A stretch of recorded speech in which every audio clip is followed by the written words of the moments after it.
Candidates and welcome to the YouTube channel of Government Crackers. आज बहुत important topic पे बात करने जा रहे हैं which is about serious examination, क्योंकि आप सबको पता है कि रिटन एग्जामिनेशंस बहुत ज्यादा क्लोज हैं। तो लास्ट 10 डेज जो आपका स्ट्रैटेजी जो आपकी अप्रोच होनी चाहिए, चाहे आप वर्किंग प्रोफेशनल हो, चाहे आप स्टूडेंट हो, चाहे आपकी इंग्लिश स्ट्रॉन्ग हो या आपकी इंग्लिश वीक हो, बहुत इंपॉर्टेंट होता है कि आप क्वेश्चन के सेट को समझे, क्वेश्चन के डिविजन को समझे, एक अच्छा अटेम्प्ट ऑफ स्कोर क्या होता है, कितने क्वेश्चन आपको एटलीस्ट अटेम्प्ट करने चाहिए, क्या आपकी स्ट्रेंथ होनी चाहिए। सो ओवरऑल लास्ट के दिनों में आपका क्या एक अप्रोच होना चाहिए, क्योंकि अभी तक आपने अपनी प्रिपरेशन पूरी कर ली है, but you can try multiple approaches and check कि कौन सा बेटर आपके लिए सूट आउट करता है। So here is one particular approach and strategy जो आज तक I think it has been working so far with change in trends, change in everything, and a lot of students are getting benefit. I personally got benefited. बहुत सारे मेरे students ने इस चीज को किया है regularly and they sort of succeed in that. So I thought of sharing the same with you.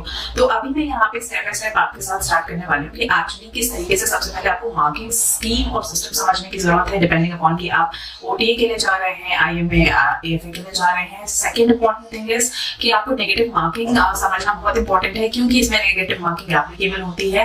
Third is कि कितने टॉपिक्स आते हैं, क्या आपका डिवीजन होता है मार्क वाइज, कितना वेटेज होता है सेक्शन का, और अकॉर्डिंगली आप देख सकते हैं कि आपकी क्या स्ट्रेंथ्स है और आपको कौन से सेट ऑफ क्वेश्चंस को अप्रोच करना चाहिए। उसके बाद हम पूरे क्वेश्चन पेपर को एनालिसिस करेंगे और पूरे क्वेश्चन पेपर में मैं आपको लाइव एक्सप्लेन करूंगी कि कौन से टॉपिक को क्वेश्चन पेपर में आप कैसे आइडेंटिफाई करेंगे, साथ ही वो सॉल्व करने की बेस्ट ट्रिक्स क्या होती है जो आप इजीली यूज आउट कर सकते हैं। कहीं पे एलिमिनेशन, कहीं पे यूपीएससी आपको डायरेक्टली आंसर्स बताता है, तो वो सारी चीजें हम इसमें देखेंगे। तो कहीं मत जाइए, बने रहिए एंड तक और आइए से शुरू करते हैं।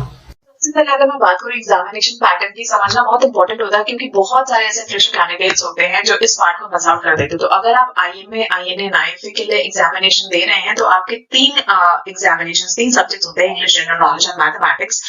तीनों ही पेपर 2 घंटे के होते हैं, 100 marks each, which is in total 300 marks जो आपका मैक्सिमम पेपर होता है। वहीं ओटीए कैंडिडेट्स जो ऑफिसर्स ट्रेनिंग एकेडमी में जाते हैं वो मैथमेटिक्स उनका एक्सक्लूडेड होता है, so they go for 2 set of questions, papers, English and general knowledge. दोनों ही 2-2 घंटे के होते हैं, 100 marks each, which is total 200 marks.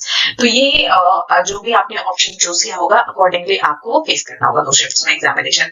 Now जो मार्किंग सिस्टम है एग्जामिनेशन का, हाँ बहुत ज्यादा इससे आपको नहीं जानना है, but why I am telling you because इसमें नेगेटिव मार्किंग है, तो आपको जानना होगा कि आपने कितने सेट ऑफ क्वेश्चंस करेक्ट किए हैं और कितने आपके माइनस मार्किंग में जा रहे हैं। सो इंग्लिश इज बेसिकली 0.33 आपका नेगेटिव मार्किंग है, जनरल नॉलेज 0.33 है, मैथमेटिक्स 0.33 है। तो जब आप अगर रिस्क भी लेते हैं और कहीं पे आप डाउटफुल होते हैं और मगर आप उस क्वेश्चन को अटेम्प्ट करना चाहते हैं बिकॉज कहीं आपको लगता है आप कॉन्फिडेंट नहीं है, आपने एम्पल अमाउंट ऑफ क्वेश्चंस नहीं अटेम्प्ट किए हैं, उस केस में आप जा सकते हैं, मगर नेगेटिव मार्किंग को ध्यान में रखते हुए आपको आगे बढ़ना है। So if you want to practice unlimited mocks for serious examination, then there is a free portal gctest.online और यहाँ पे जाके आप अपनी practice कर सकते हैं। And the best feature is कि यहाँ पे if you switch tabs, if you try to cheat and real time practice pressure, ये सब कुछ available मिलेगा। तो let me show you this portal quickly to you all. Have a look at this interesting portal। तो यहाँ पे आप देखिए कि किस तरीके से आपको अपने credentials डालने हैं। Once आप अपना login ID से enter कर देंगे तो आपको इस तरीके का इंटरफेस दिखेगा। अब ये इंटरफेस कैसे काम करता है वो भी देख लीजिए।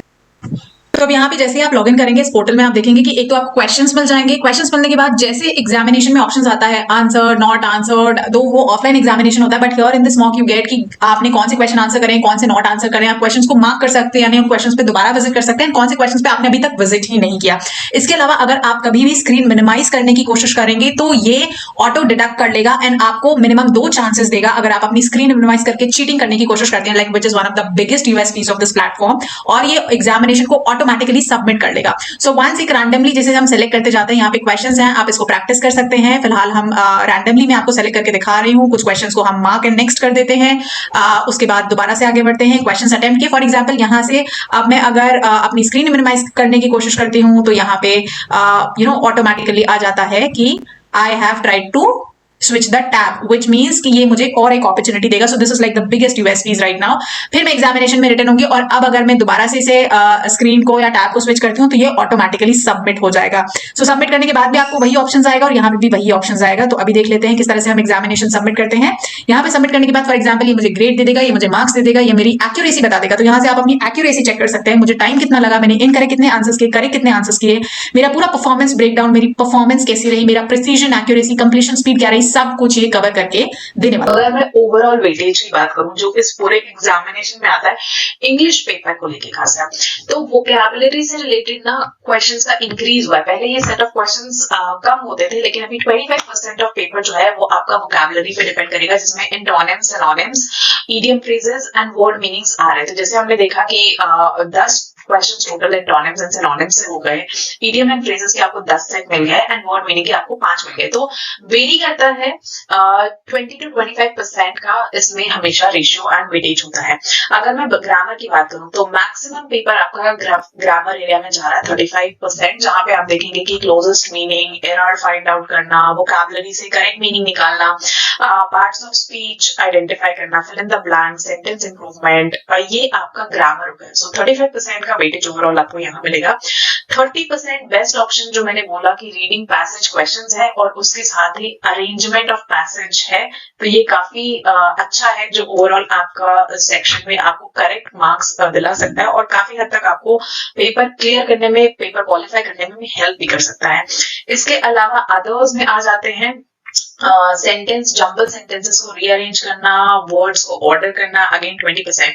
तो अगर आप देखें grammar, reading comprehension and others, ये कहीं ना कहीं इंटर रिलेटेड है, बिकॉज अगर मैं फर्स्ट 20-25% को अगर एक्सक्लूड कर दूं which has some moderate difficulty level, grammar से लेके अदर तक ये जो नीचे के 3 पार्ट्स हैं, ये these sections are quite easy और ये आप इजीली सॉर्ट आउट कर सकते हैं और इजीली इनको आप अप्रोच कर सकते हैं, क्लियर कर सकते हैं। तो क्योंकि अगर आपके लास्ट 10 डेज में आप अप्रोच करना चाह रहे हैं और आपने जो भी स्ट्रैटेजी यूज की है, मतलब सबकी स्ट्रैटेजी अलग हो सकती है डिपेंडिंग अपॉन योर स्ट्रेंथ, मैं नहीं बोलूंगी कि आप पर्टिकुलरली इसे फिगर आउट करिए, मगर those people who are not good in English, जिनको इंग्लिश में थोड़ी वीकनेस है, they can actually go for this particular strategy और वहां पे आप फोकस कर सकते हैं कि अगर आपको लग रहा है idiom phrases are difficult, synonym, antonyms are difficult, word meanings में क्योंकि वोकैबुलरी काफी स्ट्रांग होनी चाहिए, वो डिफिकल्ट पार्ट है, तो उसको एक्सक्लूड करके आप अपना 80% यहाँ से पेपर क्वालिफाई कर सकते हैं बहुत इजीली और बहुत इजीली मार्क्स गेन आउट कर सकते हैं। कैसे, वो सारे क्वेश्चंस भी मैं अब आपको दिखा देती हूँ कि क्या क्या सेट ऑफ क्वेश्चंस हैं जो आप इजीली देख सकते हैं हर टाइप के, क्योंकि बहुत सारे लोगों को क्वेश्चंस भी नहीं पता होता कि क्या क्वेश्चंस होते हैं। जैसे मैंने बोला स्पॉटिंग एरर, तो कैसे क्वेश्चंस आएंगे, तो उसके लिए मैं पूरा क्वेश्चन पेपर अभी आपको दिखाने जा रही हूँ। इसको बिल्कुल स्किप मत करना, मैं आपको एक्सप्लेन भी करूंगी कि कहाँ आप कैसी ट्रिक यूज कर सकते हैं सॉल्व करने के लिए। तो अब क्वेश्चन पेपर देखते हैं सीडीएस का एग्जामिनेशन का इंग्लिश का लास्ट कुछ यूज देखते हैं उसको। क्वेश्चन पेपर कुछ इस तरह का विजिबल होगा, जहाँ पे फर्स्ट पेज में आपको इंस्ट्रक्शंस दिखेंगे और अब मैं आपको बताऊंगी कि किस टाइप के क्वेश्चंस आते हैं। और जो मैंने आपको सेग्रीगेशन दिखाया था टॉपिक वाइज, वो टॉपिक वाइज भी एक्सप्लेन करूंगी, क्योंकि बहुत सारे कैंडिडेट्स को समझ ही नहीं आता कि एक्चुअली जो टॉपिक है उसमें किस तरीके के क्वेश्चन होते हैं। तो यहाँ पे मैं एक ही चीज आपको एक्सप्लेन करते हुए चलूंगी। जैसे आप यहाँ पे देख सकते हैं, यहाँ पे क्लियरली लिखा हुआ है please select the option opposite in the meaning. This means ये आपका एंटोनिम्स के बारे में बात हो रही है और एंटोनिम्स से रिलेटेड यहाँ पे आपको क्वेश्चंस पूछे हैं। तो जो भी वर्ड्स अंडरलाइन है उनके एंटोनिम्स आपको यहाँ पे करना है, because it is opposite meaning, right. उसके अलावा अगर आप दूसरी सेट की तरफ देखते हैं तो यहाँ पे देखते हैं, यहाँ पे क्लियरली लिखा हुआ है कि ब्लैंक स्पेस में आपको जो अप्रोप्रिएट वर्ड्स है, so this is another type of fill in the blanks, जिसमें आपको अप्रोप्रिएट वर्ड्स लिखने हैं यहाँ पे। तो ये आपको सेंटेंस यहाँ पे कंप्लीट करना है। अगर आप कभी इनकी मीनिंग्स को समझते हैं, जैसे मैं अगर यहाँ पे एग्जांपल लूं कि working in dim light dash eyes issues as glaucoma, तो प्रेसिपिटेट्स, इरेडिकेट्स, एलिमिनेट्स, अगर आप डिम लाइट में काम करते हैं और देखेंगे तो इन वर्ड्स का मीनिंग बिल्कुल ऑपोजिट होता है, ऑल टुगेदर डिफरेंट होता है। इराडिकेट और एलिमिनेट मतलब खत्म करना, व्हाइल डिम लाइट में जब हम काम करते हैं तो एक्चुअली कंट्रीब्यूट्स हमारे आई इश्यूज में प्रॉब्लम हो सकती है। तो फर्स्ट वर्ड बहुत इजीली जाता है। तो इस तरीके से कभी आप एलिमिनेशन मेथड से भी बहुत इजीली अपने क्वेश्चंस को सॉल्व कर सकते हैं, बट श्योरली उसमें आपका वोकैबुलरी थोड़ा सा स्ट्रांग होना चाहिए। तो ये आपका जो सिमिलर मीनिंग जो फिल इन द ब्लैंक्स है वो आप इस तरह के क्वेश्चंस आएंगे। अब ये कंटिन्यू हो रहा है, तो ये 10 सेट ऑफ क्वेश्चंस ऐसे आएंगे। अब यहाँ पे आप देख सकते हैं कि यहाँ पे idioms एंड फ्रेजेस के क्वेश्चंस आपको मिल जाएंगे। तो इस तरीके से आपका क्वेश्चन नंबर 16 ऑनवर्ड्स आपके idiom एंड फ्रेजेस है और ये idiom एंड फ्रेजेस के एग्जांपल है। जो बेस्ट पार्ट होता है डिविजन का, जैसे मैंने आपको स्टार्टिंग में भी बताया था कि ordering of sentences, ordering of paragraphs, ये सबसे अमेजिंग पार्ट होता है सॉल्व करने का। एंड 100% शॉर्ट होके आप अपने करेक्ट आंसर्स को क्रॉस वेरीफाई भी कर सकते हैं, जो कि आपको एक प्रॉपर सिग्नल भी दे देगा। तो इसमें सबसे पहले आप सेंटेंस ना भी अगर रीड आउट करें तो इसको सॉल्व करने का ट्रिक होता है कि आप जो इवन यूपीएससी जो ऑप्शन देता है ना, अगर आप उसको भी फॉलो करते तो भी आप इजीली करेक्ट मैनर में अरेंज कर सकते हैं अपने सेंटेंसेस को। सो this is basically ordering of sentences. और इसी तरह से और इनके जो अमाउंट ऑफ क्वेश्चंस आते हैं 10 तो 20 से 30 क्वेश्चंस आपके बहुत इजीली, मतलब 30% ऑफ पेपर मैं कहूंगी बहुत इजीली आप सॉल्व कर लेंगे इन क्वेश्चन से, क्योंकि इनका नंबर ऑफ क्वेश्चंस जो है वो काफी ज्यादा होते हैं। उसी तरह से ये पैराग्राफ के अरेंजमेंट्स है। अगेन आप इसमें यूपीएससी के जो आंसर्स होते हैं इनके करेक्ट सीक्वेंसेस के साथ जा सकते हैं और आप ऑटोमेटिकली इसमें से 3 ऑप्शंस इरेज कर सकते हैं। तो you have to check PSRQ, एक एक करके आप इन ऑप्शंस पे जा सकते हैं अगर आपको पैराग्राफ पढ़ने से नहीं समझ में आ रहा। सो this is the best way, जिससे आप वेरीफाई भी कर सकते हैं कि क्या जो आपने चूज ऑप्शन किया है वो सही है या गलत है। यहाँ से आपके चांसेस इंक्रीज हो जाते हैं। तो in again 20 set of questions को आप इजीली इस तरीके से सॉल्व कर सकते हैं। So it's very easy. मैं आपको यहाँ पे अभी क्वेश्चंस दिखा रही हूँ। यहाँ पे आप देखिए कि अंडरलाइन वर्ड्स के जो बिलोंग्स है इनको आपको इंडिकेट करना है आपके आंसर शीट में कि ये एडजेक्टिव्स है, नाउन्स है, प्रोनाउंस है, जेरंड है, डिटर्मिनर है, वो आपको अंडरलाइन वर्ड्स को। तो ये बेसिकली आपका ग्रामेटिकल टेस्ट हो गया है।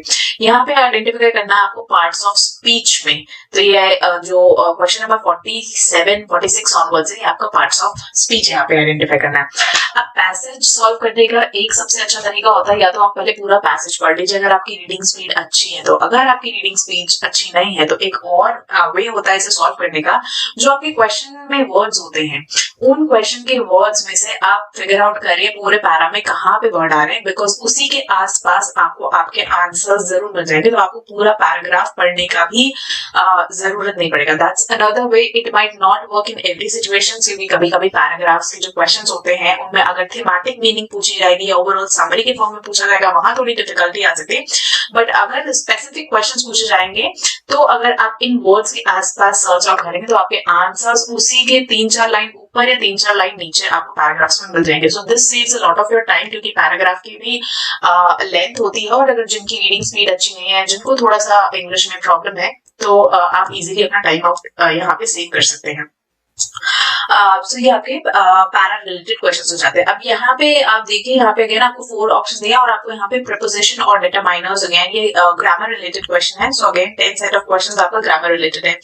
यहाँ पे आपको इंडिकेट करना है मिस्टेक्स को, एरर है या नहीं है एरर में। तो यूजुअली जो एरर्स होते हैं वो आपके सिमिलर वर्ड्स में होते हैं, वर्ब्स में होते हैं, प्रपोजिशंस में होते हैं। और इसके मैं आपको आंसर भी एक्सप्लेन करूंगी कि किस तरह से आप इसको इजीली फाइंड आउट कर सकते हैं। But again this is something which is quite easy और आप इसमें मैक्सिमम स्कोरिंग करने का सोच सकते हैं अगर आपने एक अच्छी प्रैक्टिस और अच्छी प्रिपरेशन अपनी की है। तो यहाँ से आप अपने स्ट्रेंथ्स को आइडेंटिफाई कर सकते हैं। यहाँ पे फिर से कहा गया है कि नियरेस्ट मीनिंग वाले विच इज सिनोनिम, इसमें इनडायरेक्टली आपको फिगर आउट करना है। सो पहले हमने इंटोनिम्स देखा था, नाउ सिमिलर मीनिंग सिनोनिम्स आपको फिगर आउट करना है। So question number 81 onwards till 85, ये 5 सेट सिनोनिम्स के, 5 सेट इंटोनिम्स के आ गए।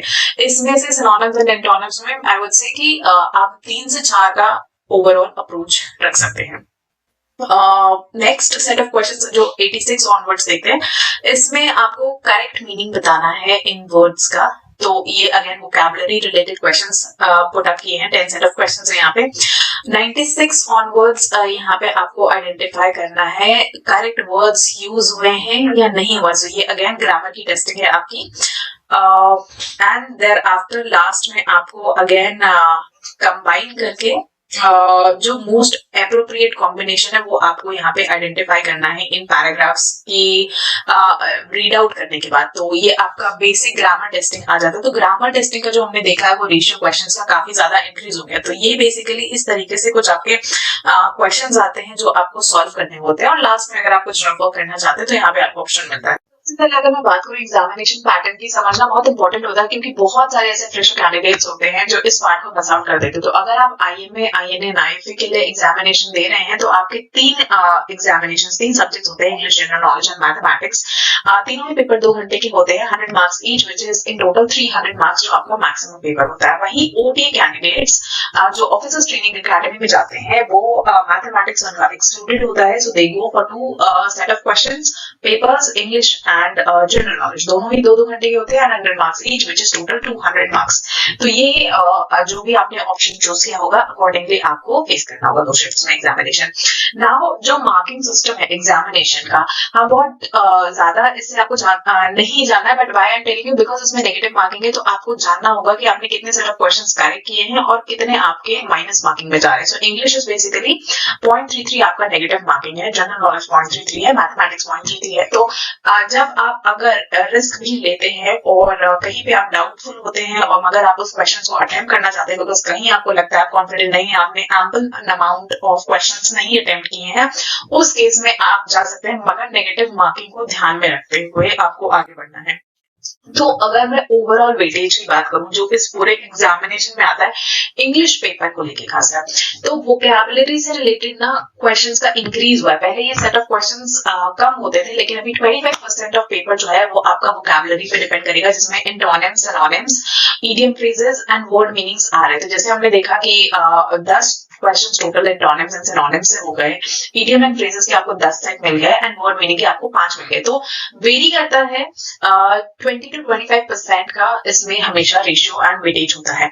अगर मैं ग्रामर की बात करूं तो मैक्सिमम पेपर आपका ग्रामर एरिया में जा रहा है 35%, जहां पे आप देखेंगे कि closest meaning, error find out करना, वोकैबुलरी से करेक्ट मीनिंग निकालना, पार्ट्स ऑफ स्पीच आइडेंटिफाई करना, fill in the blank, sentence improvement, ये आपका ग्रामर होगा। सो 35% का वेटेज ओवरऑल आपको यहाँ मिलेगा।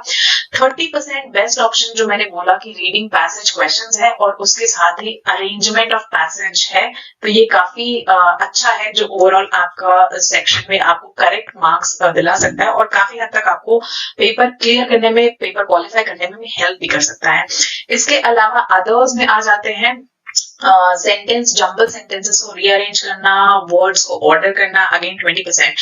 तो अगर आप देखें grammar, reading comprehension and others, ये कहीं ना कहीं इंटर रिलेटेड है, बिकॉज अगर मैं फर्स्ट 20-25% को अगर एक्सक्लूड कर दूं which has some moderate difficulty level, grammar से लेके अदर तक ये जो नीचे के 3 पार्ट्स हैं, ये these sections are quite easy और ये आप इजीली सॉर्ट आउट कर सकते हैं और इजीली इनको आप अप्रोच कर सकते हैं, क्लियर कर सकते हैं। तो क्योंकि अगर आपके लास्ट 10 डेज में आप अप्रोच करना चाह रहे हैं और आपने जो भी स्ट्रैटेजी यूज की है, मतलब सबकी स्ट्रैटेजी अलग हो सकती है डिपेंडिंग अपॉन योर स्ट्रेंथ, मैं नहीं बोलूंगी कि आप पर्टिकुलरली इसे फिगर आउट करिए, मगर those people who are not good in English, जिनको इंग्लिश में थोड़ी वीकनेस है, they can actually go for this particular strategy और वहां पे आप फोकस कर सकते हैं कि अगर आपको लग रहा है idiom phrases are difficult, synonym antonyms are difficult, word meanings में क्योंकि वोकैबुलरी काफी स्ट्रांग होनी चाहिए, वो डिफिकल्ट पार्ट है, तो उसको एक्सक्लूड करके आप अपना 80% यहाँ से पेपर क्वालिफाई कर सकते हैं बहुत इजीली और बहुत इजीली मार्क्स रीड आउट कर सकते हैं। कैसे, वो सारे क्वेश्चंस भी मैं अब आपको दिखा देती हूँ कि क्या क्या सेट ऑफ क्वेश्चंस हैं